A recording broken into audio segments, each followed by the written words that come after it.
એટલે 14મું સૂત્ર આપણે લઈએ, નંબર 14, 30મી ચોપડીમાંથી. એક બધાથી શોભે અને બધા એકથી શોભે. આ સિદ્ધાંત છે. આ સિદ્ધાંત આત્મા અને શરીરના સંબંધને જ લાગુ પડે છે.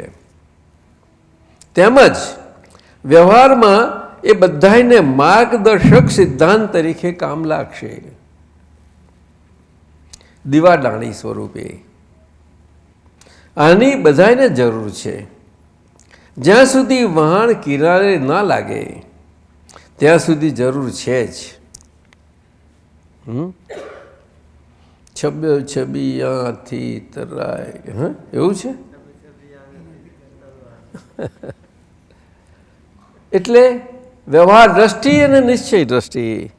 વ્યવહાર દ્રષ્ટિથી હું નામધારી છું, વ્યવહાર દ્રષ્ટિથી હું નામધારી છું, નિશ્ચય દ્રષ્ટિથી હું શુદ્ધાત્મા છું.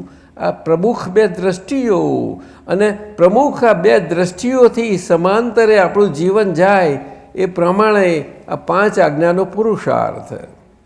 5 આજ્ઞાનો પુરુષાર્થ એ આપણે જ આપણી વ્યવહારની કમાણીથી આપણે આ શરીર બધું કમાણી થયેલી એ કમાણી ખર્ચી નાખવાની વ્યવહાર દ્રષ્ટિએ કરીને. અને વ્યવહાર દ્રષ્ટિની આજ્ઞા જ વ્યવહાર દ્રષ્ટિએ કરીને શરીરની કમાણી ખર્ચાવડાવશે.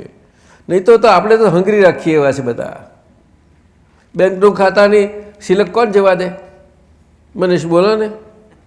સાચવી જ રાખે ને બધા. કોઈ બેંકના ખાતું ખાલી થવા દે કોઈ? રસિકભાઈ? હા, આ દાદાએ આ શીખવાડ્યું. અરે એ ખાતા તો છે, તો બેંકમાં એમાં તો 2 ખાતા છે જ, પણ તમે શું કામ તમારું બીજું ખાતું ઊભું કરો છો કે છે.